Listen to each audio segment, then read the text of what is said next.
नमस्कार दोस्तों, स्वागत है आपका मेरे channel the quiet library club में। आई होप आप सब अच्छे होंगे। इमेजिन करिए अगर आप किसी से भी कुछ मांगे, प्रमोशन, सेल्स, रिलेशनशिप में कोई बात, और सामने वाला ऑलमोस्ट हर बार कामली बोले यस। सोचिए लाइफ कितनी आसान हो जाएगी। कम रिजेक्शन, कम ऑकवर्डनेस, मैं सोच के बताता हूँ, और ज्यादा अपॉर्चुनिटीज, ज्यादा पैसा, ज्यादा रेस्पेक्ट। लेकिन रियल लाइफ में होता क्या है? हम बोल बोल के थक जाते हैं, समझाते रहते हैं, और सामने वाला लास्ट में बोलता है यार देखते हैं, अभी टाइम नहीं है, या सीधा सीधा नहीं, आई एम नॉट इंटरेस्टेड। इस वीडियो में हम ये गेम पलटने वाले हैं। आज आप सीखोगे एक सिंपल प्रैक्टिकल फ्रेमवर्क जिससे आप एथिकली, बिना मैनिपुलेशन के, लोगों से ज्यादा बार यस बुलवा पाओगे। चाहे आप बिजनेस में हो, जॉब में हो, या बस अपनी पर्सनल लाइफ इंप्रूव करना चाहते हो, ये वीडियो आपको हेल्प करेगा बेटर डील्स लेने में, बेटर रिश्ते बनाने में, और लोगों से वो बातें मनवाने में जो आप सच में डिजर्व करते हो। तो चलिए शुरू करते हैं। सबसे पहले एक बहुत ही सिंपल सा सवाल, लोग यस बोलते क्यों हैं और नो क्यों बोलते हैं? बहुत लोग सोचते हैं कि जो ज्यादा बोलता है वही मनवा लेता है, लेकिन सच्चाई ये है, लोग यस तब बोलते हैं जब अंदर से उन्हें सेफ फील होता है और उन्हें अपना फायदा ज्यादा क्लियरली दिखाई देता है। जनरली लोग यस कब बोलते हैं? जब उन्हें लगता है कि ये चीज उनकी कोई प्रॉब्लम सॉल्व करेगी, जब उन्हें सामने वाले पे थोड़ा ट्रस्ट होता है, जब रिस्क कम दिखता है, और जब उन्हें लगे कि उनका लॉस नहीं बल्कि गेन होगा। दूसरी तरफ लोग नो कब बोलते हैं, या उनके अंदर से नो कब आता है? जब कंफ्यूजन हो, जब उन्हें प्रेशर फील हो, जब उन्हें लगे कि आप सिर्फ अपना फायदा देख रहे हो, या फिर उन्हें आप पे ट्रस्ट ही ना हो। तो हमारा मेन काम क्या होना चाहिए? सिंपल सा, कंफ्यूजन कम करना, ट्रस्ट बढ़ाना, उनका फायदा क्लियर दिखाना, और प्रेशर की जगह कंफर्ट देना। बाकी पूरा वीडियो इसी गोल के अराउंड है। हम 5 सिंपल स्टेप्स में ये सारी चीजें कवर करेंगे।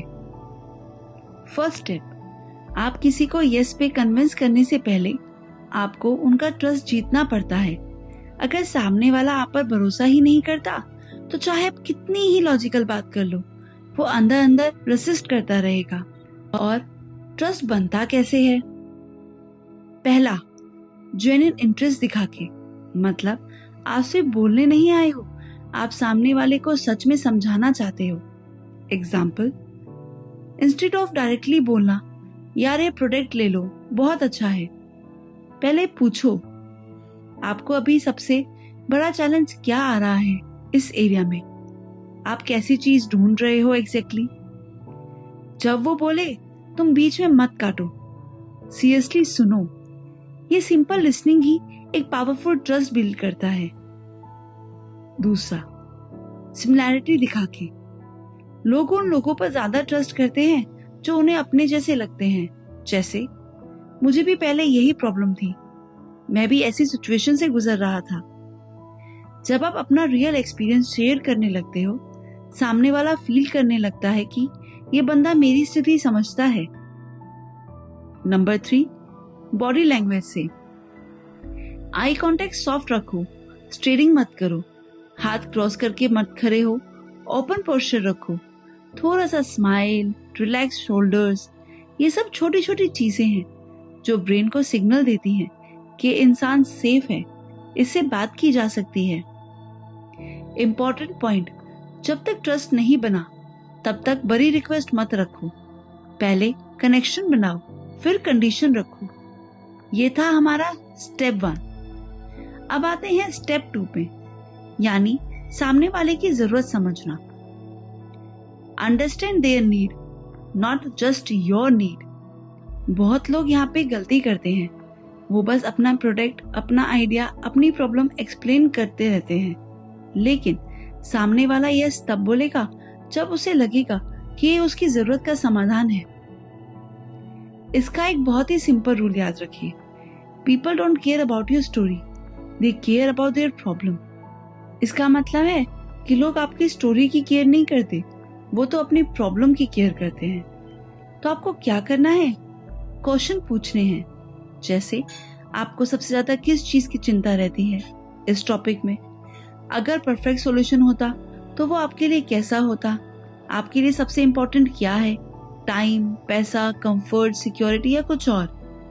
जब सामने वाला जवाब दे, उसके एग्जैक्ट शब्द याद रखिए। बाद में जब आप अपना सॉल्यूशन बताओगे, उन्हीं वर्ड्स को वापस यूज करना। एग्जाम्पल, अगर सामने वाला बोले मेरे पास टाइम नहीं होता यार, तो लेटर आप बोलो जो मैं ऑप्शन बता रहा हूं उसका सबसे बड़ा फायदा यही है कि ये आपका टाइम बचाता है, क्योंकि ये एक सबटाइटल चीज है। लेकिन जब लोग अपने ही वर्ड्स वापस सुनते हैं, वो फील करते हैं ये इंसान मुझे सच में सुन रहा था। इस स्टेप का मेन लक्ष्य बहुत ही सिंपल है। सामने वाले का वाई समझो, वो क्यों यस बोलेगा। जब आपको उसका वाई क्लियर हो जाता है, आपका पिच ऑटोमेटिकली पावरफुल हो जाता है। अब चलते हैं अगले स्टेप पे। Step 3, make it win win. सबसे बड़ी गलती होती है जब आप अपनी रिक्वेस्ट सिर्फ अपने एंगल से रखते हैं, जैसे मेरे लिए ये कर दो, मुझे ये चाहिए, मेरे चैनल को प्रमोट कर दो। सामने वाला सोचेगा मेरा क्या फायदा है इसमें? तो रिक्वेस्ट को एक तरफा मत रखिए, उसे दोनों तरफ की डील बनाओ। जैसे बॉस से अगर आपको प्रमोशन या प्रोजेक्ट चाहिए, आप ऐसे बोल सकते हो, सर अगर आप मुझे ये प्रोजेक्ट देते हो, मैं इसकी फुल रिस्पॉन्सिबिलिटी ले लूंगा। आपका वर्कलोड कम होगा और अगर रिजल्ट पसंद ना आए तो आप मुझे वापस प्रीवियस जहां था वहां शिफ्ट कर सकते हो। यहाँ पर एग्जैक्टली हुआ क्या, चलिए इसको समझते हैं। आपने उनका रिस्क कम किया, उनको क्लियर फायदा दिखाया और खुद का भी गोल रखा। क्लाइंट को प्रोडक्ट बेच रहे हो तो सिर्फ फीचर्स मत गिनवाओ। बोलो अगर आप ये प्लान चूज करते हो तो आपका मंथली खर्च एक्चुअली कम होगा, क्योंकि ये चीजें आपको अलग अलग खरीदनी नहीं पड़ेगी और सपोर्ट भी साथ में मिलेगा। हर बार एक सवाल सोचो, अगर मैं सामने वाले की जगह होता तो क्या मैं अपने आप को यस क्यों बोलता? जब आप ऑनेस्टली इसका जवाब ढूंढोगे, आपका ऑफर ऑटोमेटिकली विन विन बन जाएगा। अब आते हैं स्टेप 4 पर। सही वर्ड्स, टोन और टाइमिंग। यहां से गेम और सबटल हो जाता है। पहला, वर्ड्स। कोशिश करो कि आपकी भाषा सॉफ्ट, रिस्पेक्टफुल और चॉइस देने वाली हो। इंस्टेड ऑफ ये करो, इसकी जगह करो, क्या आप इस ऑप्शन को एक बार कंसीडर करोगे? दूसरी तरफ ये कहने की बजाय कि आपको टेंशन लेने की जरूरत नहीं है, आप कहो आप आराम से रहो, हम मिलकर सॉल्व कर लेंगे। और हमेशा आप और आपके लिए ज्यादा बोलो, मैं और मेरा कम। जैसे आपको इससे भी फायदा होगा, आपका टाइम बचेगा और ज्यादा सिक्योर फील करोगे। फिर आती है टोन। वही शब्द अलग टोन में बोलो तो असर कंप्लीटली बदल जाता है। काम, स्टडी टोन रखो, ना बहुत तेज ना बहुत धीमी। बीच बीच में छोटे पॉजेस लो ताकि सामने वाला सोच सके। फिर आता है टाइमिंग। ये बहुत अंडररेटेड चीज है। लोग कभी भी कहीं भी किसी भी मूड में बड़ी बात निकाल देते हैं और फिर बोलते हैं यार उसने समझा ही नहीं। अगर सामने वाला ऑलरेडी गुस्से में है, स्ट्रेस में है या किसी और टेंशन में है, तो उस टाइम बड़ी रिक्वेस्ट रखना मतलब खुद ही नो बुलवाना। बेटर क्या है, वेट करो सही मोमेंट का, जब वो रिलैक्स्ड हो, थोड़ा फ्री फील करे, मोर न्यूट्रल या पॉजिटिव हो। कभी कभी पहले स्मॉल टॉक या छोटा फेवर, फिर धीरे धीरे बात पर आना।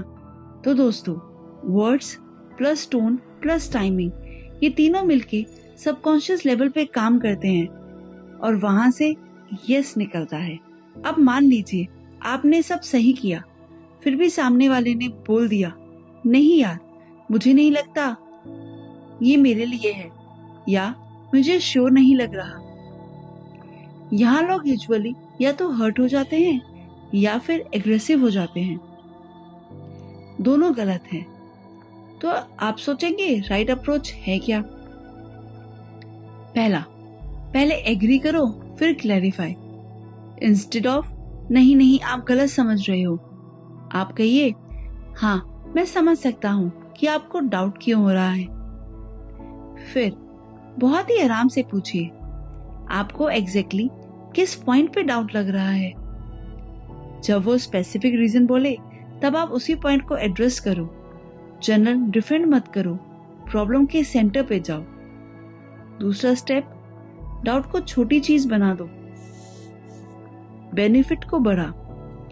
आपका डाउट बिल्कुल जेन्युइन है और ऑनेस्टली इसको सॉल्व करना काफी आसान है।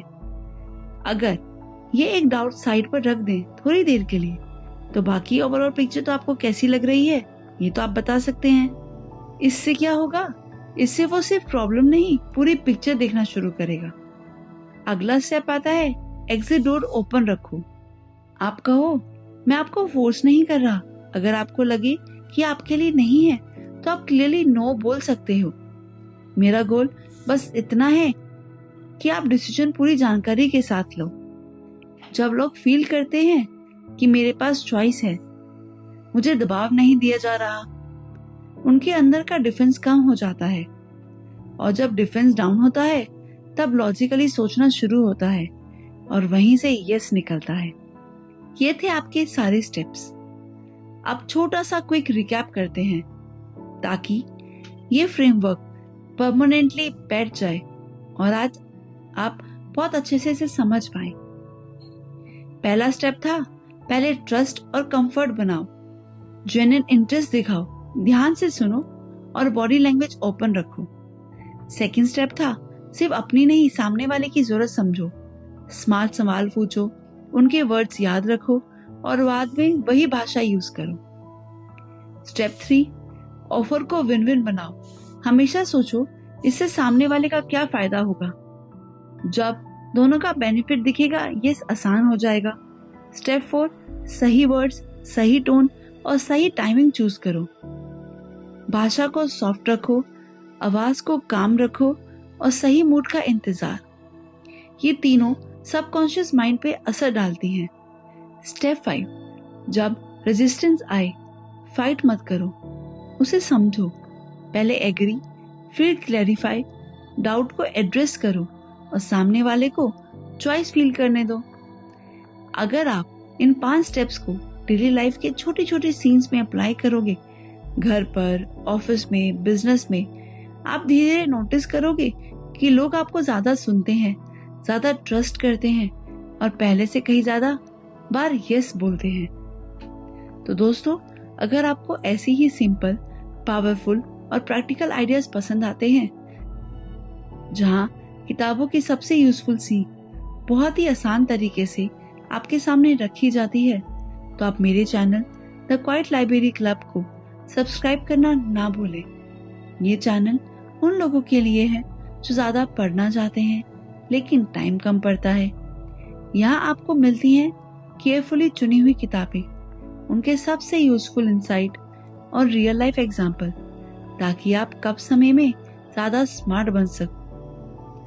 अगर आपको ये वीडियो हेल्पफुल लगी हो तो लाइक करें, शेयर करें और कमेंट में बताएं कि अगली बार किस टॉपिक पे या किस बुक पर आप वीडियो सुनना चाहोगे। तो मिलते हैं अगली वीडियो में। तब तक के लिए पढ़ते रहिए, सीखते रहिए और यस बोलते रहिए राइट अपॉर्चुनिटीज को। धन्यवाद।